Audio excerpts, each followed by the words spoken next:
Well, friends, this is not a video I ever wanted to have to make, but here I am. Leon finally started his third molt, and unfortunately he didn't make it. I had been watching him closely all week, and it was getting down to the wire. I could tell that night was going to be the night that he molted because his shell was seriously separating.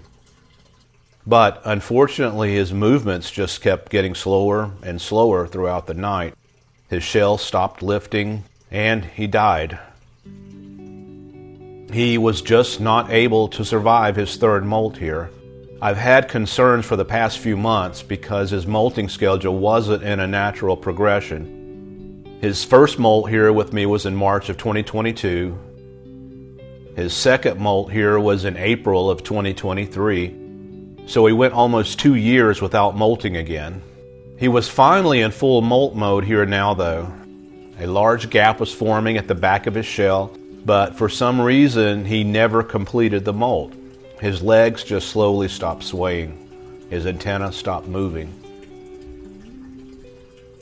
I am curious if losing his pincher claw caused his body to slow down the molt schedule to give him time to grow another claw, and with slowing down the molt, he didn't make it through. Then obviously I also have to question any water quality issues.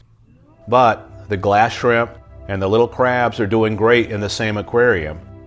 I would expect the glass shrimp would be the most fragile, and they molt about once every month, even as adults. And the crabs in here are doing great. I used to call the biggest one Big Little Crab, but they're all Big Little Crabs now, all about the same size.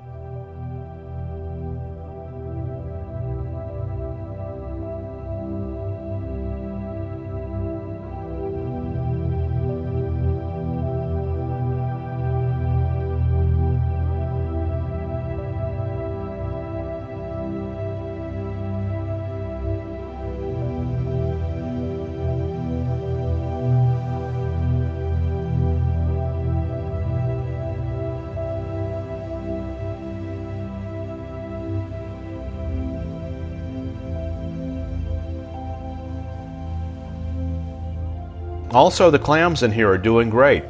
They've been in here almost a year from the seafood market.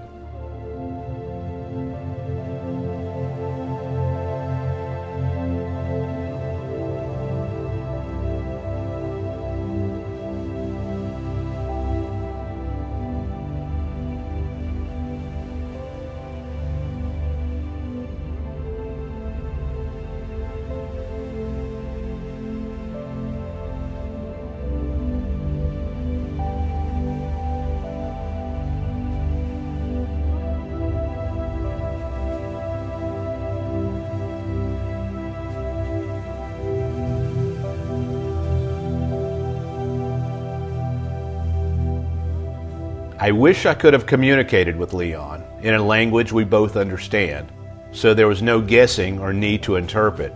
So I could say, "Hey little buddy, tell me exactly what's going on," so I could know exactly what he needed or was experiencing. Obviously, I have so many questions, and part of that issue is I don't know very much about Leon's early history. I bought him basically as food from the seafood section of a grocery store. I don't know how old he was. I assume he was about 11. I don't know the conditions he was kept or raised in when he was young. Was Leon actually farm raised and not wild caught? And what is the lifespan of a farm raised lobster? If so, is their growth sped up with hormones to get them to market larger and faster? A few things I have to remind myself of during this is, this has all been from a curiosity and an experiment. Can I actually keep a grocery store lobster as a pet? A lobster that was packed on ice and shipped likely from either Maine or Canada all the way to South Carolina and sold in the seafood section of a grocery store and intended to be boiled and eaten. Can I keep this food as a pet in an aquarium? There just isn't very much information on keeping a lobster in an aquarium for years. Plenty of information on how to cook them though. It went from basically an idea I had, I didn't know if it could even be done, to Leon becoming an internet sensation. A big part of why Leon the Lobster became a video sensation was that he had sat in the grocery store seafood section for so long that his claws weren't able to work. With some rehabbing and working with him, he got full use of his claws back though.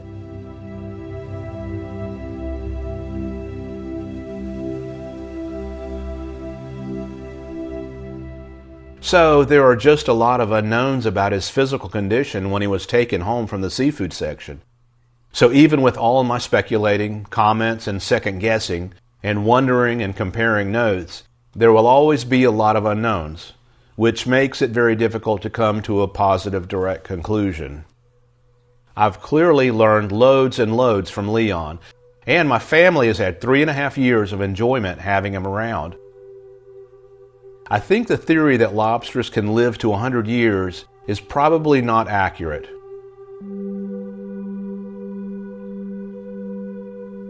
Leon was 4 pounds, so I'm curious how many lobsters are caught at 4 pounds or more in the wild.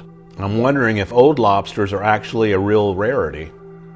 So that's another question. Over the past 3.5 years, Leon grew from 1.86 pounds to basically 4 pounds. His claws were huge, so his growth rate was without any competition for food. And with the fact that I was feeding him, he was getting free food 2 times a day. Maybe he was growing too fast. But there's also the issue of aquarium life. It is virtually impossible to duplicate the vastness of the ocean.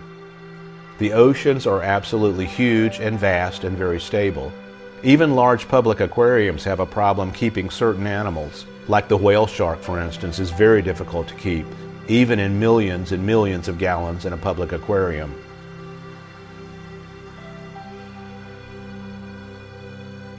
I may actually be seeing the limits on how long a North American lobster can be kept in an aquarium environment.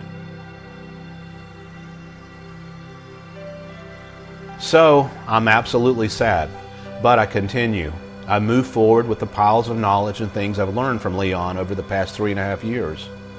This is a huge personal loss for me, though.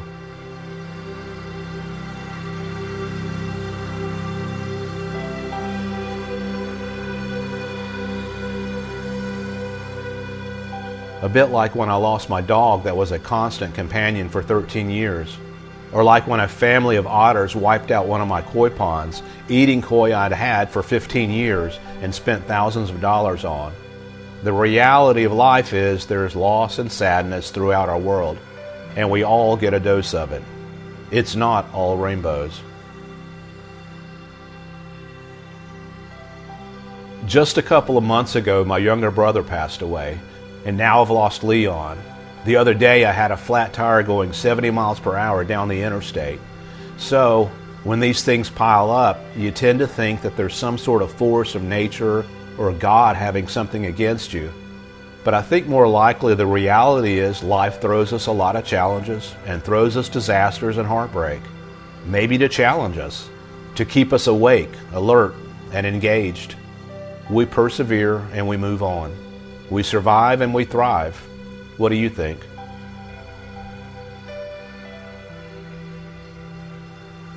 So yeah, I take this punch in the gut and I move forward. I'll be back very soon with a follow-up and an update on the new octopus, the starfish, and some new things happening with the 125-gallon rescue aquarium and more.